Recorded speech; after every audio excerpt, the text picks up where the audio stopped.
sort of comes down to that line in the wedding ceremony, do you take this person for better or worse? Which is to say, you take this person for all that they are on every level, including physically, which in Megan's case encompasses her heart condition.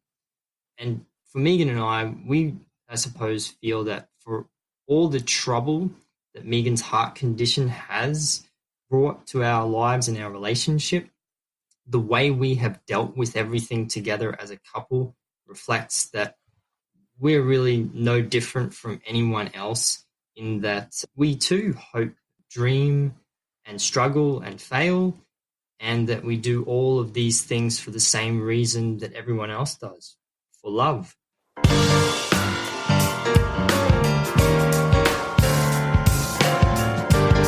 Welcome to Heart with Anna. I am Anna Jaworski and the host of your program. We are in our 14th season and we're happy you're with us today. Today's show features a very special couple, and our episode is entitled When You're Married to a Heart Warrior. The couple we have with us today is Megan and Matthew Tones. During segment 1, we'll be talking with Megan and Matthew about how they met. In segment 2, we'll talk with them about some of their travel experiences, and in the final segment, we'll have Megan and Matthew talk to us about their future together. I'm happy to welcome back Megan Tones. She has been a guest on Heart with Anna in the past, and she often helps me with script writing for this program. Megan and Matthew were married in 2003. Megan is our heart warrior. She was born with multiple congenital heart defects. Welcome to Heart with Anna, Megan and Matthew. Hi. Hi. It's good to be back. Well, I'm so happy that we have this fabulous opportunity to be together, even though I'm in Texas and you are in Australia. Yeah, it's amazing what we can do with technology. It really, really is. Megan, I want to start by asking you how the two of you met. Well, ironically, it was through the miracle of technology because we met on the internet. So back in 2000, there was this website called The Spark, and when I was in high school, a group of my friends and myself used to like doing the quizzes, so you could do these tests to find out what your personality type was, when you were going to die, things like that. One day I was just home on the school holidays by myself, and I was browsing around on that website, and there was a test there that I hadn't done, and it was a dating personality test. So I didn't actually realize that by doing the test I was creating a dating profile until it asked for my photo, and I thought, well, why not? So I found what I thought was a realistic picture of myself that also showed my personality a bit. I was trying on my formal dress in my room, but I didn't have my hair and makeup all done up, so it showed me as I naturally was. There was a stack of my CDs in the corner and a Cure poster on the wall.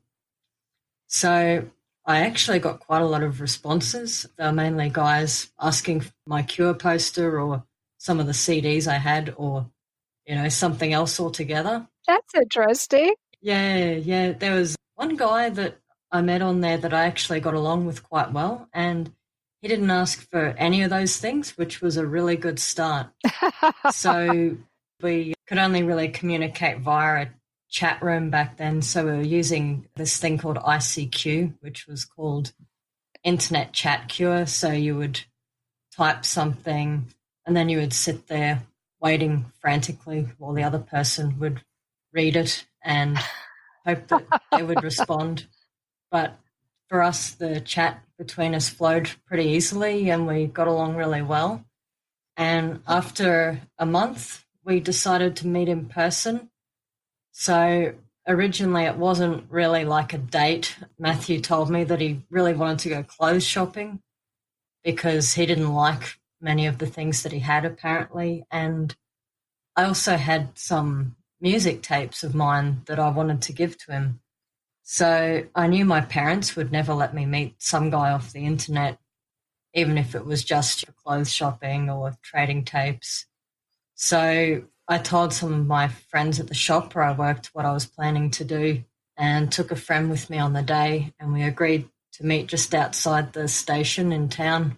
So you both just happened to live in the same town, or was this chat a local thing? Yes, we did. Mm-hmm.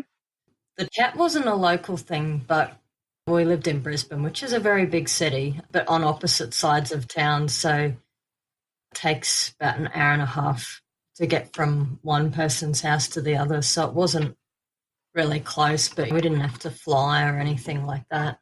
Wow. So you met this guy on this chat and decided to meet. You were smart and took a friend with you. What happened when you finally saw each other face to face? Actually, I remember I called him in the morning just to make sure that everything was sort of okay and, neither of us was running late or had any sort of last minute emergency. So I had spoken to him on the phone, and it was a very short conversation. I think it was just something like, yeah, I've got the tapes and I've brought this food along. And he was just sort of like, okay, well, I'll see you in an hour and a half or something. We didn't sort of talk for very long. And I think that I got in first, and I remember I was sitting outside on these seats with my friend, and he came out of the station. And I remember thinking something like, yeah, well, he looks like his photo. Which is always a good sign, because sometimes people will post a photo and it doesn't look anything like them. And then you wonder, if you can't be honest with the photo, what else are you hiding? Yeah, that's right. And that was something that was really important to me. I remember I saw his picture. I went, okay, that's a real photo. It was him and his guitar. And you'd see some photos on there and people are just sort of, put a photo of their dog, or there was a table with about 20 people and they see that person at the back and you can only see half their arm. That's me. Oh, my gosh. So for me, that was really important that someone had an honest photo. Well, yeah, absolutely. That would be important. So when you finally did meet face to face, were you able to start up talking like you would if you were chatting, or was it? Yeah. Yeah? Yeah, I think so. I mean, I felt like for me, using the internet was a really good way to sort of become friends first and just see whether you could actually get along. Sure. Absolutely. As opposed to, going out somewhere, seeing someone and thinking they look all right, and just hoping that you actually have things in common. Right, right. So Matthew, how did it feel when you first met Megan? It felt good. I was very excited. As Megan mentioned, she had arrived at the train station first, and then I came out to meet her where she said she would be, and she was there on time, which was a good thing, which is always a good thing. Yes. And she too looked the same as her photo, which was also a good thing, which made it easy to spot her. Sure.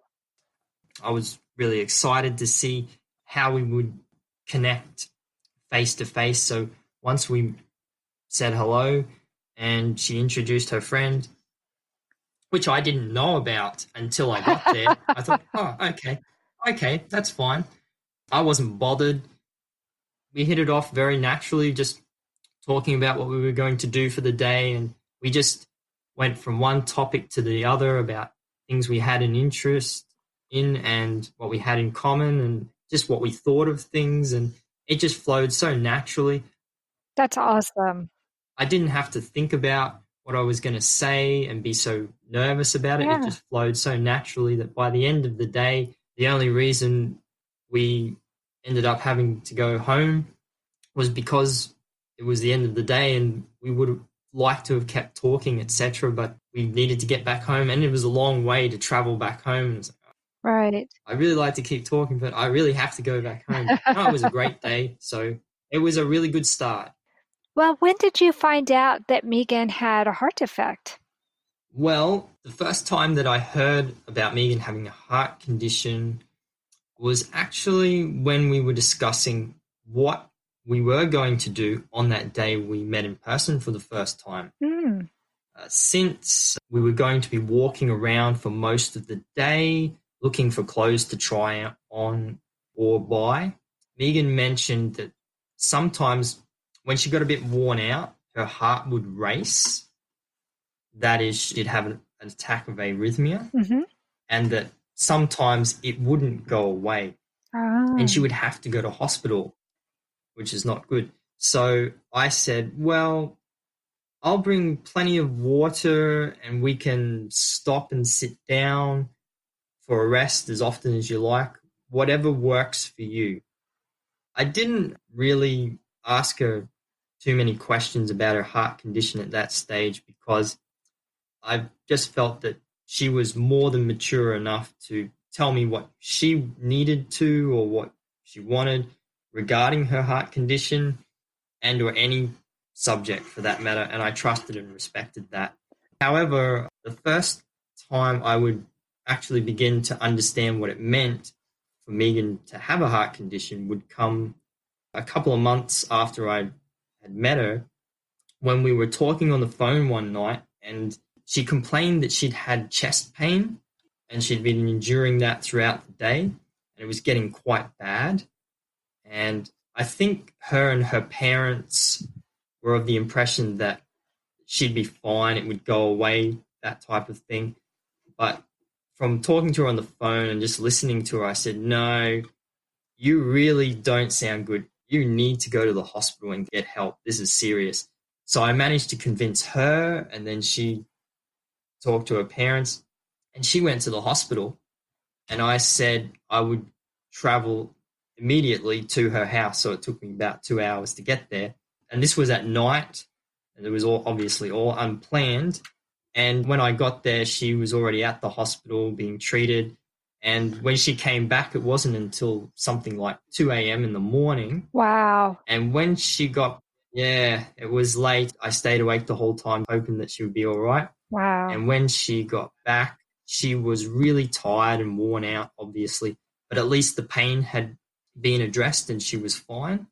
And I knew we were both really glad to see each other despite everything that had happened. And it had only been 2 months since we'd first met. That was the first time that I learned about what could happen with her having a heart condition.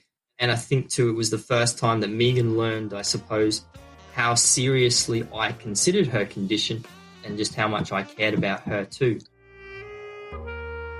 Hi, my name is Jamie Alcroft, and I just published my new book, The Tin Man Diaries. It's an amazing story of my sudden change of heart as I went through a heart and liver transplant. I can think of no better way to read The Tin Man Diaries than to cuddle up in your favorite Hearts Unite the Globe sweatshirt and your favorite hot beverage, of course, in your Hearts Unite the Globe mug, both of which are available at the Hug Podcast Network online store, or visit heartsunitetheglobe.org. Texas Heart Institute were offering us a mechanical heart, and he said, no, Dad, I've had enough. Give it to someone who's worthy. My father promised me a golden dress to twirl in. He held my hand and asked me where I wanted to go. Whatever strife or conflict that we experienced in our long career together was always healed by humor. Heart to Heart with Michael. Please join us every Thursday at noon Eastern as we talk with people from around the world who have experienced those most difficult moments. Well, Megan, I think, oh my gosh, I would have said this guy is a keeper. Yeah. What a sweet man. I mean, for just knowing you 2 months. Were jealous. I imagine. Yeah. Oh my gosh. I mean, I just want to give him a hug because I just think that is the sweetest story ever. Wow. Oh, yeah. I love it. I hope my son finds somebody who is as understanding and compassionate as Matthew is with you. That's just so delightful.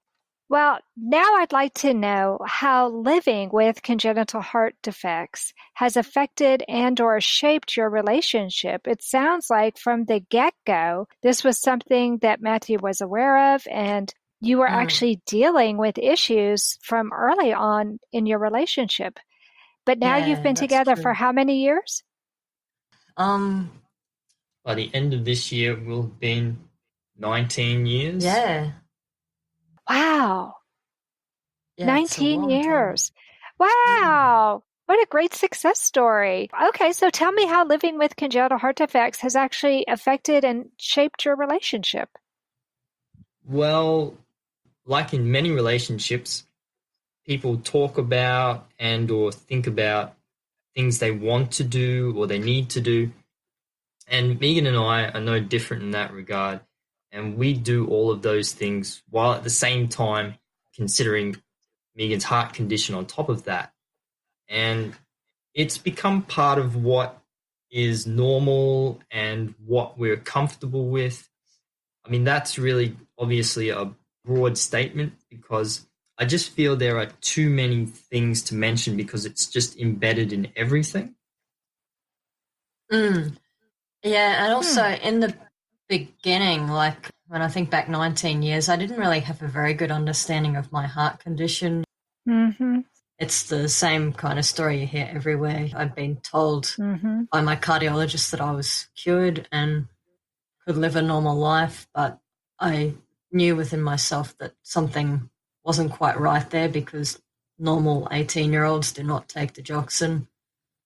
And also, I think for me being in a relationship, it's a good thing, but it's also something new and can be very stressful as well.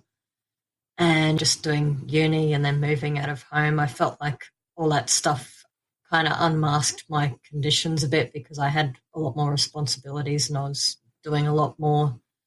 And over time, more things have happened with my heart and other organs as well. And there are some very real limitations, as much as people say, don't let your heart condition stop you from doing things, that there are actual limitations. So, for example, I can't have children. It's probably pretty unlikely that I'll be able to work until I'm 67, which is the retirement age right now in Australia.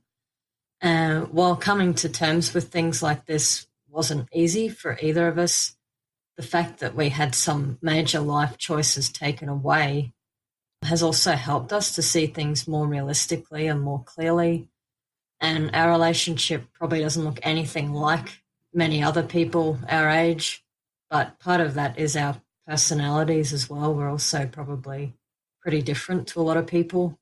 Yeah, as I said, the fact that Megan's heart condition is pretty much embedded in everything for us. For example, it dictates the type of work Megan can do, where she can work, which then in turn affects my employment opportunities. It also dictates where we can live in terms of healthcare. It sort of comes down to that line in the wedding ceremony, do you take this person for better or worse? Which is to say, you take this person for all that they are on every level, including physically, which in Megan's case encompasses her heart condition. And for Megan and I suppose, feel that for all the trouble that Megan's heart condition has brought to our lives and our relationship, the way we have dealt with everything together as a couple reflects that we're really no different from anyone else in that we too hope, dream, and struggle and fail, and that we do all of these things for the same reason that everyone else does, for love. Oh, I love it. Yeah. I just love the way Matthew was talking about how the two of you fell in love and what your love means to him. And one of the ways that I knew that the two of you seemed to be perfect for each other, Megan, was when we were talking about travel. And I saw some of your travel photos with your husband, and you wrote an excellent essay that's going to be in the book that I'm producing called The Heart of a Heart Warrior. And so I know that the two of you love to travel, just like my husband and I do. And so I thought during this segment, let's talk about travel a little bit. Tell us about one of your favorite memories from some of the travels that you have been on with your husband. Oh, that's so difficult because there are so many, but there's one I'd like to talk about because it shows something that we've learned from traveling together. We've been to Japan 4 times and Egypt once, so we've had 5 trips overseas. What we've learned from all those trips is that heavy bags are an absolute nightmare for walking around all day at the best of times, but right. Especially with a heart condition. So we minimize what we take as much as possible, and we've developed what I like to call the Terminator approach to packing. The Terminator approach to packing. I need to explain. It's literally, Okay. I need your clothes, your boots, and your medication. That's it. Clothes, boots, and medication.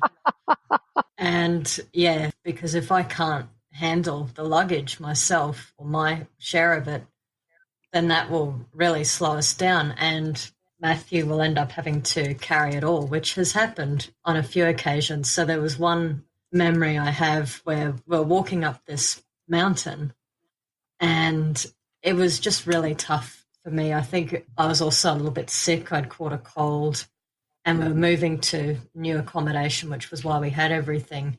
And so he was walking along with a backpack on his front and on his back. And I was sort of lagging way behind, and he got to the top of the mountain and he just put the things down. Fortunately, we're in Japan and it's pretty safe to pop a couple of bags down and leave him for a second. And then he came back down. He had his camera in one hand because he was taking pictures and stuff as well. And he pushed me the rest of the way up the hill so that we could get there. Oh, my goodness. That is a sweet husband. Oh, my gosh. Working together on holiday. Wow. I love it. It's just one of the things that with Megan having her heart condition, as I had said earlier, it's embedded in everything. So it's like anything. If you want to do something in life, sometimes you just have to do what you need to do to get things done. But in terms of favorite memories from traveling, one that comes to mind is when we did go to Egypt all the way back in 2013, and we went to a place in Egypt which is on the western border there with where Libya is, and we went to a place called Siwa Oasis, and it's just a small town in the middle of a desert, really, and all the buildings are literally made of sand, brick type. It looked like something out of Star Wars and the Mos Eisley area where it's all sand. Obi-Wan Kenobi and Luke Skywalker are wandering around and they meet Han Solo and Chewbacca for the first time. It's like that. It's a little bit like that. And it was really picturesque. And no one was staying at this place we were staying at. We were the only guests. So we had the whole place to ourselves. And we got to go to this lake, and it has such an incredibly high salt concentration that you can float in the water. And it was just really because that's not something you get to experience every day. And we're in the middle of this desert location, no one else around, and we had the opportunity to just forget about everything, who we were, and try and float in this water.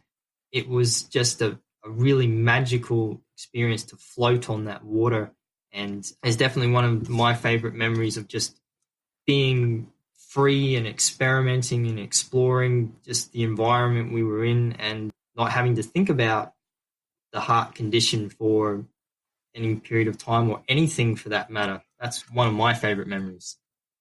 Oh, I love that. Megan actually wrote a little bit about that place that she visited, and she even included a couple of photos in her essay. So I know exactly what you're talking about from having read her essay, and it does look absolutely fascinating. Wow. I love how you're able to find things when you travel that aren't too physically taxing. I mean, yeah, you had to climb up the mountain to get where you were going that one time, Megan.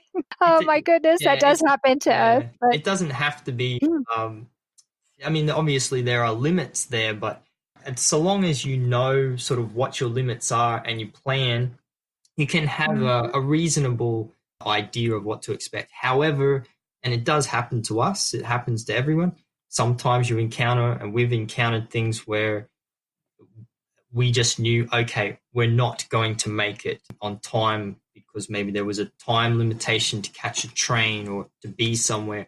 So anything I could do to improve the speed of things. So like when we were going up that mountain in Japan, Megan wasn't moving particularly quickly, so I had the backpack on the front and the back and trying to push her up and just constantly watching her and making it as as stress-free as possible. That's another factor. It's just knowing all of your ticks and quirks and whatever you can do to make things work. And sometimes things just don't work out. So it's always a case of, and I think this happens for everyone with travel, is you just figure out or do what you need to do as you need to do it if it doesn't go according to plan. And sometimes we've actually found that that's led to really spontaneous and memorable experiences. Yeah, actually, I've got one very quick story about that. Our last trip to Japan, when we went to Teshima, our first night, we were staying in this different inn because we couldn't find accommodation for the whole few days that we were there in one place. And we had no idea what we were going to do for dinner. And I talked to the innkeeper because they didn't have a restaurant at the inn. I said, do you know anywhere where we could get dinner? We need a vegan food or vegetarian food if possible. And they said, there is one place and we can book that for you. And we didn't have much choice, so we thought, okay, we'll go to that place. And it turned out to be the best restaurant we'd ever been to in our lives.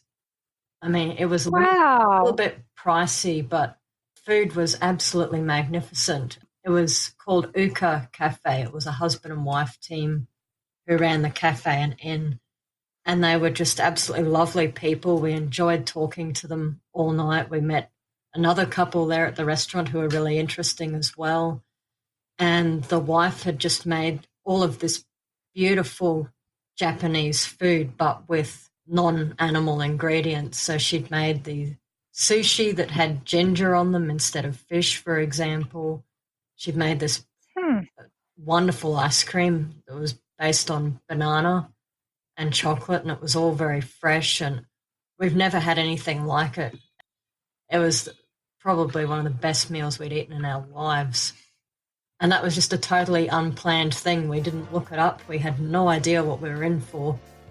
And it turned out to be one of the most memorable experiences from our last trip.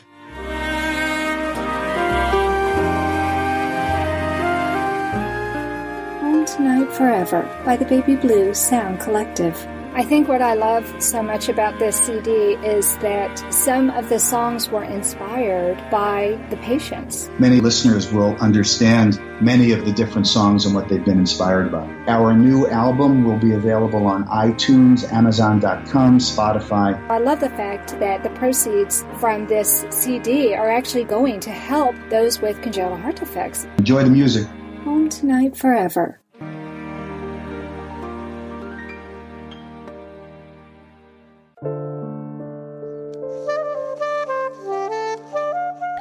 Heart to Heart with Anna is a presentation of Hearts Unite the Globe and is part of the Hug Podcast Network. Hearts Unite the Globe is a non-profit organization devoted to providing resources to the congenital heart defect community to uplift, empower, and enrich the lives of our community members. If you would like access to free resources pertaining to the CHD community, please visit our website at www.congenitalheartdefects.com for information about CHD, the hospitals that treat children with CHD, summer camps for CHD survivors, and much, much more. You said you have some plans for the future. Do you have another country that you want to go to, or do you want to go back to Japan? What is the future going to hold for you? Well, like when we went back in 2013, Megan and I had never been overseas together, and I had never been overseas from Australia. And so at that point, just everything was going well. Financially, things were good. The Australian dollar was even more than the US dollar. So it was definitely a time to travel. So I thought, okay, if we're going to go somewhere, let's go somewhere that we would never travel to. And when we go there, let's go there as though we're never going to go back. So that prompted us to go to Egypt, and we spent 5+ weeks there. So it was a big holiday. Oh, wow. 5 weeks. I didn't realize it was that long. Oh, wow. Yeah, so we went all out for that one. Thankfully, like I said, the US dollar wasn't worth as much as the Australian dollar back then. Not like it is now. So that has a big impact. So we were able to do just so much.